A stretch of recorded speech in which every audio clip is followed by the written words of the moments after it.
Les gens, les boxeurs qui ont un style très agressif, ils ont toujours ces t-shirts un peu à la Tyson, là, les shorts du four, un petit peu. And when I say you must obey, just like the both of you took them out.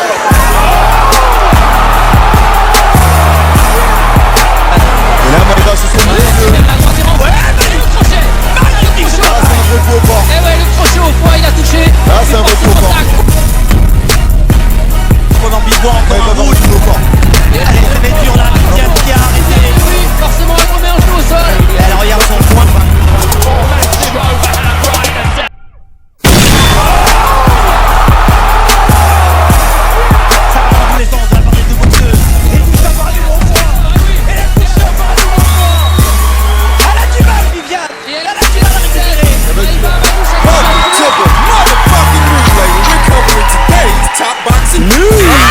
With this, Eddie Hearn, a 50-50 deal is now possible for Joshua versus Wilder or Fury. The Matchroom impresario was quoted as saying, "A lot has changed, let's be honest. A year ago, Fury and Wilder were making a 10th or a 15th of what Joshua was making. And Joshua was undefeated. He held 4 belts. He was the clear king of the division. And both of these guys were offered 60-40, which I thought was the most generous deal that I thought that could be offered. And they both wanted 50-50, and I said, sorry, no." Hearn explained to BoxingScene.com. Fast forward 12 months, and you've got Joshua losing, but Joshua recaptured the belts, and I think that took him to a new level.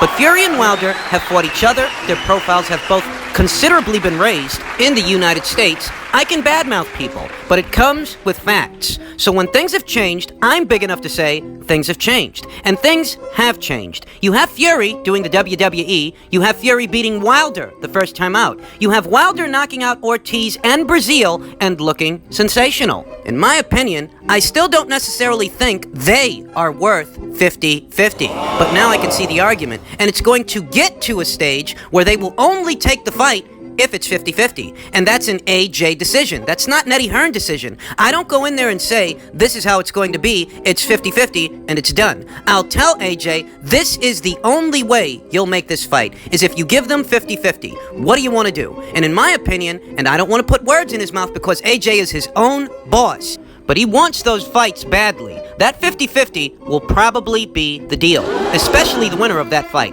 Wilder versus Fury does deserve the 50-50, but they never did at a time a year ago. It wasn't even close back then, but things have changed. So what do I think about these excerpts from Eddie Hearn? What do I think about this news? In truth, I'll tell you that I think Eddie Hearn is mishandling the situation, jumping the gun, and making such a proposition. We don't have the numbers for that Wilder versus Fury rematch. We don't know what they're going to do at the box office or at the live gate. But what we do know is that Deontay Wilder failed to sell out yet again. He failed to sell out the Barclays with Dominic Breazeale, and he failed to sell out the MGM with Ortiz in a rematch. These are just the facts. Eddie Hearn himself acknowledges that he's not necessarily sold that either one of those two guys deserves 50-50, but he can see the argument, because down the line, that's what it may become. But better still, if you're not there yet, then you shouldn't be making that proposition, because you're setting a dangerous precedence for what could be the future negotiations. I mean, just imagine that Shelley Finkel is reading this. This is music to his ears, because now he's thinking, if we hold out a little longer, we drag this out a little further, we might actually get that 50-50 offer. At a time where Anthony Joshua has reclaimed the heavyweight crown. He is now the only unified champion at the weight. His celebrity is at an all-time high. I think Eddie Hearn made a mistake publicly making these comments, because this is going to leave either Tyson Fury or Deontay Wilder so inclined to continue to play hardball, when we all know these guys really aren't in the same neighborhood as Anthony Joshua in terms of ticket sales and overall earning power. They're just not. And that's not an opinion. That's not an anecdote. That's a fact. Look at the ticket sales for Tyson Fury's last 2 fights. Look at the ticket sales for Deontay Wilder's last 2 fights. Neither one of these guys can pack a hall, can sell out an arena on their own. It is together that they stand a chance of doing that. A chance. Whereas Anthony Joshua does that off his name alone. I think that Eddie Hearn is being too nice to these guys. But the question is why? I mean, this is the hurt business, and what are we to believe? That Eddie Hearn is just a really nice guy? Not exactly. Eddie Hearn's got a history of overpaying fighters. He's willing to do it to ensure that fights get made.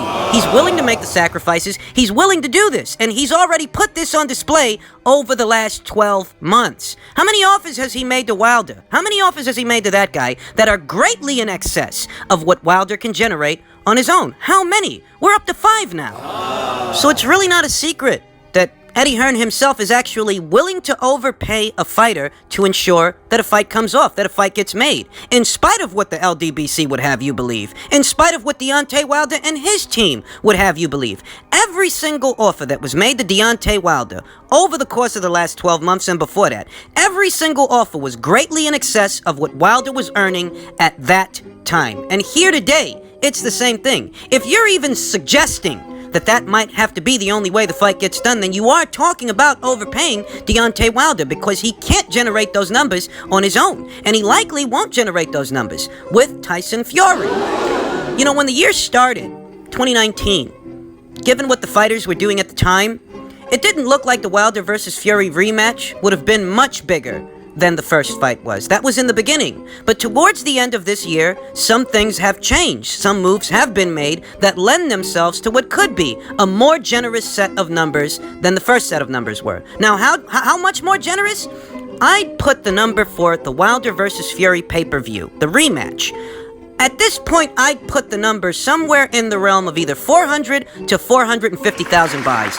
I think that the fight might actually do that, given what has happened towards the end of the year. That Tyson Fury has participated in a WWE event, thereby amplifying his celebrity in the American market. Wilder, his last couple of knockouts, they have gone viral. Now, his last set of numbers, they weren't very encouraging, but add Tyson Fury to the mix, add the rematch and all the intrigue that brings into the mix, and you might actually do better than you did with the first fight. You might actually hit 400,000 to 450,000 pay-per-view buys. I think it'll do that. I don't think it's going to do 2 million like Bob Arum suggests. I don't think a lot of guys are going to do those kinds of numbers for a very long time. Especially not these two. But 450, I think that's a reasonable guesstimate. I do. I think that towards the end of the year, the events that have happened towards the end of 2019, perhaps, may lend themselves towards making that a bigger fight than the first fight was. So they're really going to have to promote this thing, because there are so many fingers in this pie.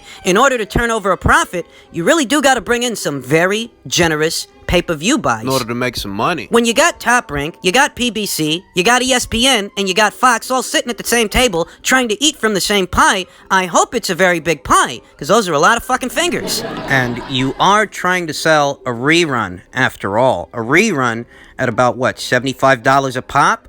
I don't care who you are. Americans, they simply don't want to pay those prices no more. The pay-per-view model is becoming, slowly but surely, an obsolete model. Now, there is interest and there is intrigue in a Wilder versus Fury rematch to settle up what happened or what didn't happen in the first fight. There is interest in that. But how much in the American market? I mean, do you think this thing does 1 million pay-per-view buys? Because I don't. Do you think it does something close to it? Nope. No, sir, I don't.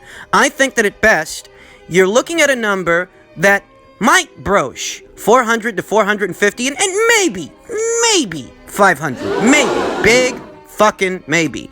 And it's because there are simply too many ways for people to steal a fight. Too many ways these days. They can watch it on Instagram, they can watch it on Facebook, they can watch it on a pirate stream, on the internet. And that's going to take away from the buy rate. It's the truth. And those numbers, those numbers, whatever they turn out to be, they are going to reflect what the set of negotiations with Anthony Joshua was going to look like moving forward.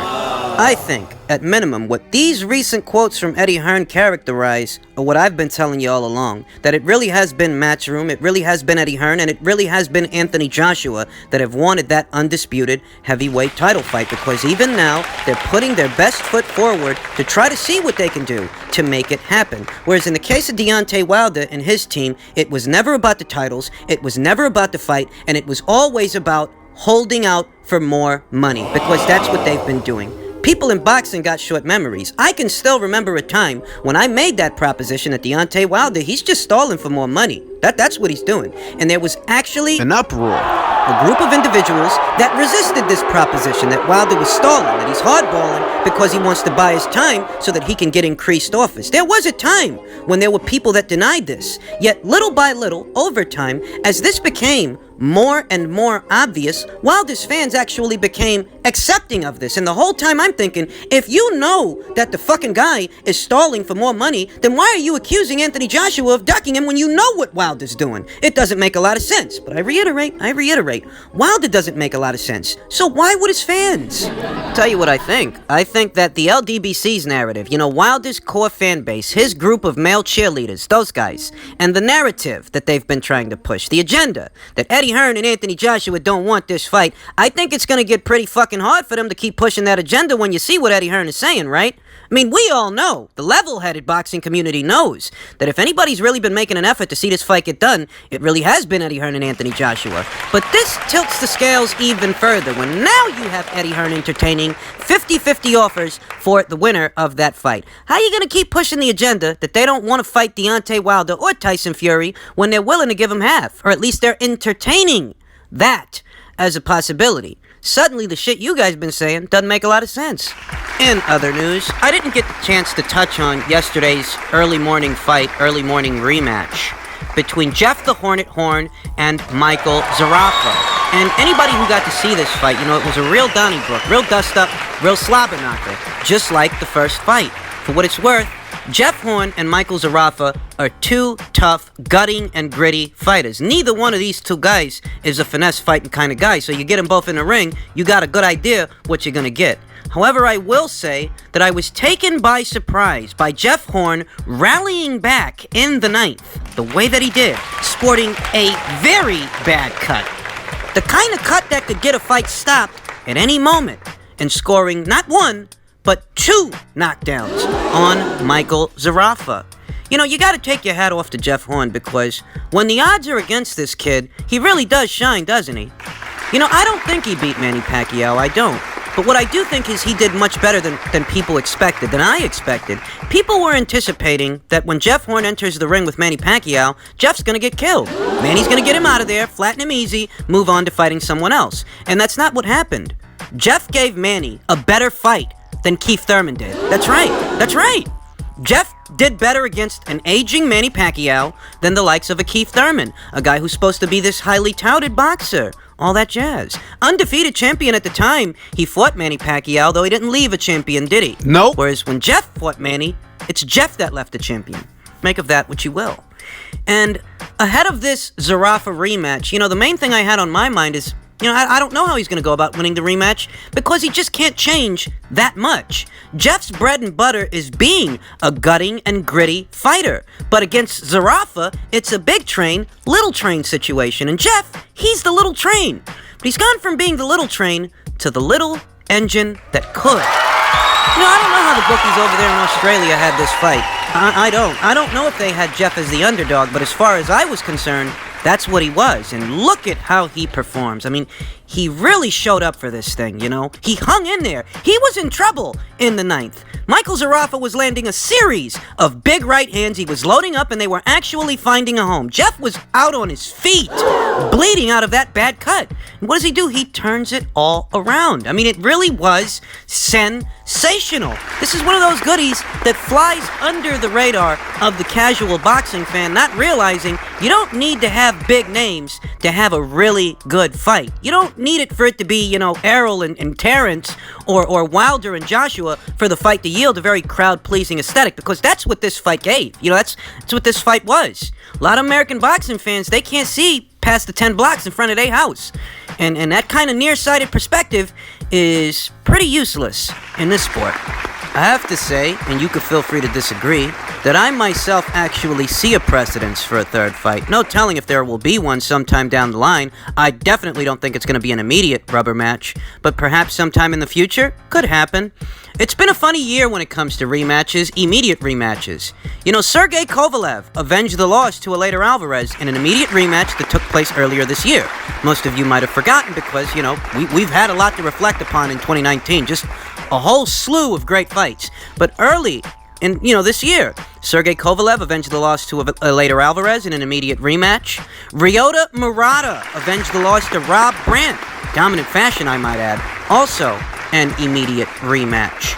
Anthony Joshua got his belts back in an immediate rematch. And here we see that Jeff the Hornet Horn kept the trend going by getting that back against Michael Zerafa. Now, Jeff is back in the mix of things, and I think that moving forward, some titillating fights, what could be titillating fights and opportunities for Jeff, given his unique set of circumstances, the fact that this guy, he's campaigning as a junior middleweight, even though in terms of dimensions, I don't think he's cut out to be up there. But you know what? That's where he is. And he's coming off this big win, and moving forward, he's going to have to do something. I think that if Liam Smith is successful in his upcoming fight against Roberto Garcia, I think if Liam Smith makes it past that guy, a Jeff Horn versus Liam Smith fight is just what the doctor ordered. Both guys have got similar implementation, similar dimensions even, you know, because Liam Smith's not that big for 154 either.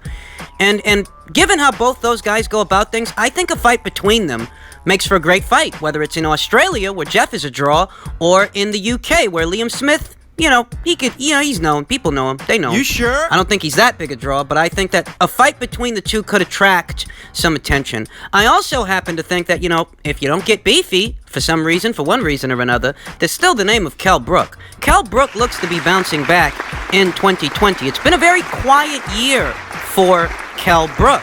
And one way to spice things up, it could be with a fight against Jeff Horn. It's just what the doctor ordered. You know, he's another guy who may be up there at 154. He might be, at least last couple of fights he was, might be up there, but he's really not that big a guy. You know, I mean, you got giants up there at 154 right now. You know, in terms of junior middleweights, Jarrett Hurd, Jermell Charlo, Tony Harrison, Patrick Teixeira. These guys make the likes of a Kell Brook look like a hobbit. Same applies to Jeff Horn. They make those guys look like really, really little guys, because they're guys who are a little bit too big for welterweight. They can't quite make it comfortably, but they really are on the smaller end of the spectrum for the junior middleweight division. You know, one way that these two guys can be involved in a fight of some significance that would attract some attention, I've been saying it, and I'm going to keep saying it, is for them to fight each other. Makes sense.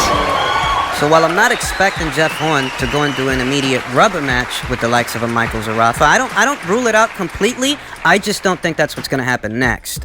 While he may not do that, there are some other interesting propositions on the table for him, and I think that Liam Smith and Kell Brook, those are good options for the likes of a Jeff Horn.